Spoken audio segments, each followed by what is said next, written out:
Pendekatan berbasis kekurangan atau deficit-based thinking biasanya akan fokus pada apa yang mengganggu, apa yang kurang, dan apa yang tidak bekerja. Segala sesuatunya akan dilihat dengan cara pandang negatif. Semakin lama, secara tidak sadar, kita menjadi seseorang yang buta terhadap potensi dan peluang yang ada di sekitar. Pendekatan berbasis aset atau asset-based thinking merupakan cara praktis menemukanali hal-hal yang positif dalam kehidupan. Dengan menggunakan kekuatan sebagai tumpuan berpikir, kita diajak untuk memusatkan perhatian pada apa yang bekerja, yang menjadi inspirasi, yang menjadi kekuatan, ataupun potensi yang positif. Perbedaan antara pendekatan berbasis kekurangan dengan pendekatan berbasis aset dapat dilihat dari tabel berikut ini.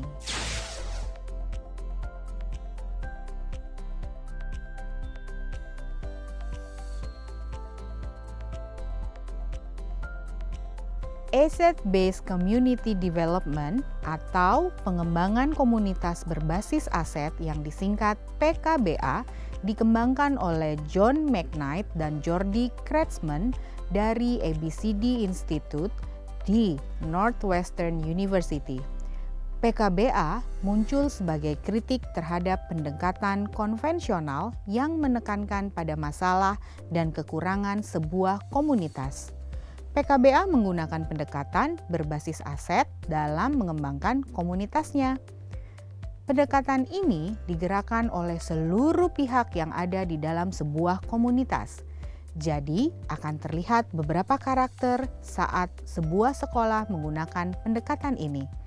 Seperti, pertama, titik awal perubahan selalu pada perubahan pola pikir atau mindset dan sikap yang positif. 2. Menciptakan perubahan yang positif mulai dari sebuah perbincangan sederhana merupakan cara bagaimana manusia selalu berpikir bersama dan mencetuskan atau memulai suatu tindakan. 3. Daripada menanyakan ada masalah apa atau bagaimana memperbaikinya, lebih baik bertanya apa yang telah berhasil dilakukan atau bagaimana ya mengupayakan hasil yang lebih baik lagi. Nah, cara bertanya ini mendorong energi dan kreativitas. 4. Seluruh warga sekolah berupaya melakukan perubahan, maka perubahan tersebut pasti akan terjadi. 5. Setiap warga sekolah akan bertanggung jawab atas apa yang sudah dimulai. 6.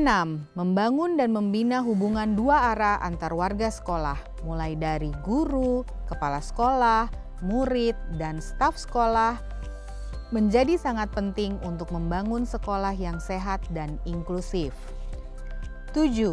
Sekolah harus dibangun dengan melihat pada kekuatan, potensi, dan tantangan. Kita harus bisa fokus pada pembangunan sumber daya yang tersedia, kapasitas yang kita miliki, serta kekuatan dan aspirasi yang sudah ada. 8. Kekuatan sekolah berbanding lurus dengan tingkat keberagaman keinginan unsur sekolah yang ada. Masing-masing unsur akan menyumbangkan kemampuan dan aset yang dimiliki untuk sekolah menjadi lebih baik. 9. Suasana yang menyenangkan harus merupakan salah satu prioritas tinggi dalam setiap upaya membangun sekolah. 10. Faktor utama dalam perubahan yang berkelanjutan adalah kepemimpinan lokal dan pengembangan serta pembaharuan kepemimpinan itu secara terus-menerus. Ada 7 aset utama atau yang disebut juga sebagai modal utama dalam suatu komunitas, yaitu pertama, modal manusia. Sumber daya manusia yang berkualitas adalah investasi paling berharga dari sebuah komunitas. Kita bisa menginventaris sumber daya manusia yang dimiliki dilihat dari pengetahuan, kecerdasan, dan keterampilan yang dimiliki oleh setiap warga komunitasnya. 2. Modal sosial. Mulai dari norma dan aturan yang mengikat warga masyarakat, unsur kepercayaan atau trust, dan jaringan atau networking antar unsur yang ada di dalam komunitas atau masyarakat. Contohnya, asosiasi, institusi, mulai dari yang berhubungan dengan agama, profesi, politik, pemerintah yang ada di sekitar komunitas tersebut. 3. Modal fisik. Terdiri atas 2 kelompok utama, yaitu bangunan yang bisa digunakan untuk kelas atau lokasi untuk melakukan proses pembelajaran, laboratorium, pertemuan ataupun pelatihan, infrastruktur atau sarana prasarana mulai dari saluran pembuangan, sistem air, mesin, jalan, jalur komunikasi, sarana pendukung pembelajaran, alat transportasi, dan lain-lain. 4. Modal lingkungan atau alam. Potensi yang belum diolah dan mempunyai nilai ekonomi yang tinggi dalam upaya pelestarian alam dan juga kenyamanan hidup. Modal lingkungan terdiri dari bumi, udara yang bersih, laut, taman, danau, sungai, tumbuhan, hewan, dan sebagainya. Tanah untuk berkebun, danau atau empang untuk berternak, semua hasil dari pohon seperti kayu, buah, bambu, atau material bangunan yang bisa digunakan kembali untuk menenun dan sebagainya. 5. Modal finansial. Dukungan keuangan yang dimiliki oleh sebuah komunitas yang dapat digunakan untuk membiayai proses pembangunan dan kegiatan sebuah komunitas.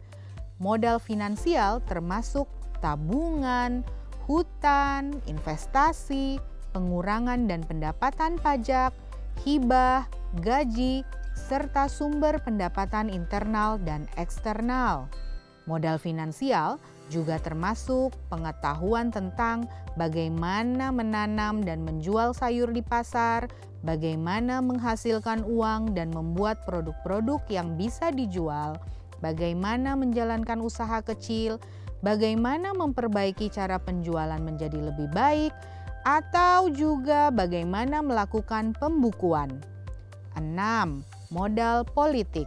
Modal politik adalah ukuran keterlibatan sosial. Semua lapisan atau kelompok memiliki peluang atau kesempatan yang sama dalam kepemimpinan.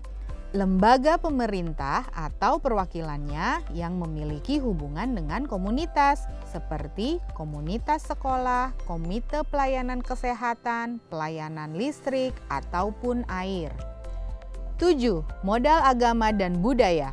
Identifikasi dan pemetaan modal agama dan budaya merupakan langkah yang sangat penting untuk melihat keberadaan kegiatan dan ritual kebudayaan serta keagamaan dalam suatu komunitas, termasuk kelembagaan dan tokoh-tokoh penting yang berperan langsung ataupun tidak langsung di dalamnya. Sangat penting kita mengetahui sejauh mana keberadaan ritual keagamaan dan kebudayaan yang ada di masyarakat, serta pola relasi yang tercipta di antaranya yang selanjutnya bisa dimanfaatkan sebagai peluang untuk menunjang pengembangan, perencanaan, dan kegiatan bersama. Bapak dan Ibu calon guru penggerak, demikianlah penjelasan singkat tentang pengembangan komunitas berbasis aset serta 7 modal utama yang bisa dimanfaatkan dalam sebuah komunitas. Semoga tayangan ini dapat membantu Bapak dan Ibu guru dalam memahami materi tersebut.